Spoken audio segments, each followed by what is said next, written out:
Vous êtes-vous déjà demandé ce que vos animaux de compagnie pensent vraiment de vous? Que font-ils quand vous n'êtes pas là?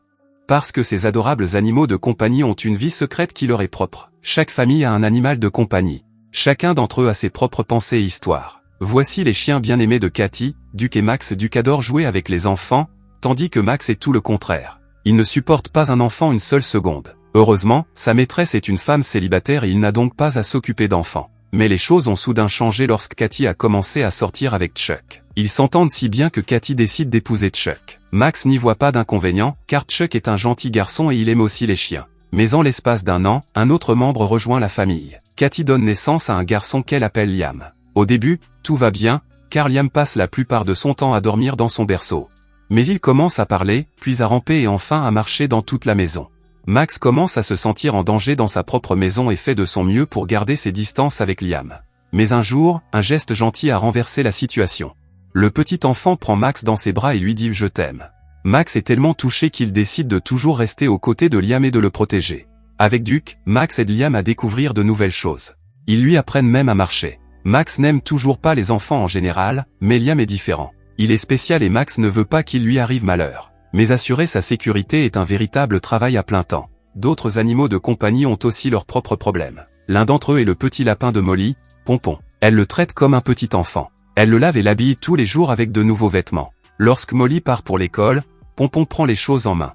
Grâce à son costume de super-héros, il croit qu'il est né pour sauver le monde. Pompon jette un coup d'œil dehors pour trouver sa prochaine mission et aperçoit Max. Il conseille à Max de préparer Liam à l'école maternelle car il va bientôt y entrer. Max n'est pas d'accord avec cette idée car il pense que le monde extérieur est trop dangereux. Liam devrait rester en sécurité à la maison avec Max. Duke arrive et dit que Liam n'est pas à la maison. Max panique et utilise son talkie-walkie pour communiquer avec les autres animaux. Heureusement, l'un d'entre eux trouve Liam en train de traîner avec son père. Max se calme, mais son habitude de stresser l'a amené à se gratter le cou de façon incontrôlée. Cathy le remarque et l'emmène chez un médecin vétérinaire. Il met un cône autour de la tête de Max pour l'empêcher de se gratter, mais c'est très inconfortable. Heureusement, il reçoit une bonne nouvelle qui lui remonte le moral. Ils partent en voyage. Max veut que quelqu'un s'occupe de son jouet préféré, Busy Bee. Il entre dans la maison du voisin où vit une chatte choyée nommée Chloé. Il lui demande de s'occuper de son jouet, mais Chloé ne semble pas disposée à le faire. Max se rend dans la maison voisine et rencontre JJ qui accepte immédiatement de s'occuper d'une abeille occupée de toute sa vie. Les chiens montent ensuite dans la voiture et s'amusent à passer la tête par la fenêtre. Pendant ce temps, JJ s'accroche à l'abeille tout en rêvant d'une vie romantique avec Max. Soudain, le jouet glisse et tombe à l'extérieur. Il roule et se retrouve dans l'appartement effrayant d'une vieille femme, remplie de chats mortels. JJ n'ose pas entrer dans l'appartement et décide de demander de l'aide à Chloé. La vieille dame adore les chats et Chloé aide JJ à se déguiser en chat, mais le costume ne suffira pas. Elle doit apprendre à se comporter comme un chat. Elle ne peut pas aller chercher des objets comme un chien, ni être une idiote maladroite. Elle doit être élégante, fière et insouciante comme un vrai chat et apprendre à détruire les affaires de son maître. Une fois JJ prête, elle se rend à l'appartement pour récupérer l'abeille occupée. La vieille dame l'accueille dans la maison et JJ se met à la recherche de l'abeille. Elle l'aperçoit en hauteur et grimpe pour l'attraper. Malheureusement, l'abeille est retenue par un gros chat effrayant. JJ essaie d'arracher le jouet mais le gros chat devient furieux. Heureusement, un autre animal nommé Norman arrive pour aider JJ. Norman utilise une lumière laser pour distraire les chats. Mais l'abeille occupée tombe elle aussi. Il est temps de passer au plan B. JJ fait semblant d'avoir attrapé et mangé le point rouge créé par la lumière laser. Les chats tombent des nues, car aucun d'entre eux n'a jamais réussi à attraper le point rouge. Ils se prosternent devant JJ et l'appellent la reine des chats.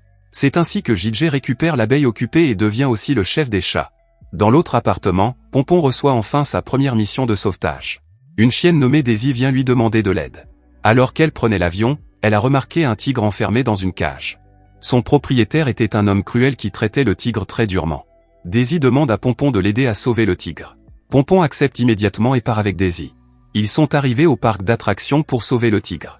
Il est gardé par plusieurs loups de cirque effrayants. L'un d'eux se lance à la poursuite de Pompon. Le pauvre lapin n'est pas aussi héroïque qu'il le croyait. De son côté, Daisy est extrêmement courageuse et habile. Elle sauve Pompon, vainc tous les loups et obtient la clé pour ouvrir le tigre. Le tigre est bien sûr un animal sauvage qui ne cesse de détruire des objets au hasard. Daisy ne peut pas laisser le tigre dans la rue et supplie Pompon de l'aider à trouver un nouveau foyer pour le tigre. Pompon rentre dans son immeuble et demande à l'animal le plus âgé de s'occuper du tigre. De nombreux chiots vivent déjà dans cet appartement et apprennent à devenir de vrais chiens. Le tigre peut s'intégrer et devenir un animal de compagnie ordinaire. Le gardien pense que le tigre est trop sauvage pour cet endroit, mais il a pitié de lui et le laisse passer une nuit. Le lendemain matin, Pompon s'entraîne à se battre en jouant à des jeux de combat lorsque le tigre est ramené à la maison de Pompon. Pompon ne peut pas le garder, mais il a une vilaine idée. Comme l'appartement de Max est vide, Pompon y cache le tigre. Il pense que le problème est résolu, mais un plus gros problème se profile à l'horizon. Le maître du cirque a trouvé l'épingle à cheveux de Daisy et la donne à ses loups gardiens. Ils mémorisent l'odeur et partent à la recherche du tigre. Pendant ce temps, Max a enfin atteint le lieu de leur pique-nique, qui est en fait la ferme de l'oncle de Cathy. Duke est très excité à l'idée de rencontrer de nouveaux animaux, mais Max n'aime pas la ferme. Quelques minutes après être entré dans la ferme, Max est poursuivi par une dinde effrayante, mais heureusement, il est sauvé par un mystérieux chien dont le seul ouf fait taire toute la ferme. Plus tard dans la nuit, Max essaie de profiter du voyage en chassant les lucioles, mais l'une d'entre elles pénètre dans sa bouche. Sans le vouloir, il se lave la bouche dans la gamelle du mystérieux chien. Ce dernier lui pardonne cette fois et se présente sous le nom de Rooster. Il conseille à Max de laisser Liam courir partout. S'il se blesse, il apprendra à ne pas refaire la même erreur. Mais Max est beaucoup trop protecteur à l'égard de Liam. L'oncle ne laisse pas les chiens entrer dans la maison, mais Max ne cesse de jeter un coup d'œil par la fenêtre pour s'assurer que Liam va bien. Ensuite, il se rend dans la forêt pour se promener, mais il rencontre plusieurs animaux effrayants. Max est un vrai lâche et commence à paniquer. Soudain, un renard l'attaque sans crier gare. Heureusement, Rooster arrive à temps et fait fuir le renard. Il dit à Max d'arrêter d'être aussi naïf. Rooster enlève également le cône et conseille à Max d'être plus vigilant. Le lendemain matin, Liam apporte un livre d'histoire qu'il veut lire. Max et Duke ne savent pas lire, mais ils aident Liam à comprendre l'histoire à partir des images. C'est l'histoire du petit chaperon rouge. Dès que l'image du loup apparaît, Max ferme le livre pour que Liam n'ait pas peur. Il essaie de changer l'histoire mais Rooster arrive et raconte que le loup a mangé la petite fille et la grand-mère. Max lui dit de ne pas effrayer l'enfant mais Rooster pense que ce n'est pas Liam qui est lâche. C'est Max qui a peur de tout. Max reste sans voix et suit Rooster pour voir comment il s'occupe de tous les animaux de la ferme. Il peut contrôler tous les animaux seul et les guider jusqu'à leur étable. Soudain, un cochon sort et commence à manger les légumes. Duke suggère d'appeler Rooster, mais Max pense qu'il peut contrôler la situation. Malheureusement, la tentative se retourne contre lui et Max est brutalement jeté à terre. Il brise accidentellement la clôture et laisse sortir les moutons. Rooster se précipite et ramène les moutons à l'intérieur, mais un petit s'est déjà échappé dans la nature. Rooster décide de le récupérer mais il ordonne à Max de l'accompagner. Ils atteignent une haute falaise et trouvent le mouton coincé sur un arbre dans un endroit mortel. Un seul faux mouvement et le mouton tombera raide mort. La patte du mouton est coincée et Rooster est trop grand pour marcher sur la faible branche de l'arbre. Max est donc le seul à pouvoir exécuter cette mission de sauvetage. Il finit par accepter le fait qu'il a trop peur. Rooster lui dit de garder la tête haute. La première étape pour ne pas avoir peur est d'agir comme si on n'avait pas peur. Max comprend et s'avance pour aller chercher le mouton. Dès qu'il monte sur l'arbre, celui-ci se brise et commence à pendre. Mais Max ne recule pas et va chercher le mouton. L'arbre finit par tomber, mais Rooster tire Max et le mouton vers le haut. Cet incident aide Max à se découvrir et à surmonter ses insécurités. Il passe la nuit à parler avec Rooster et apprend à être courageux. Il devient même capable de hurler. Le lendemain, le propriétaire de Max décide de rentrer, alors Rooster laisse silencieusement son écharpe à Max pour lui dire à quel point il tient à lui. Max la met autour de son cou et se sent très fier.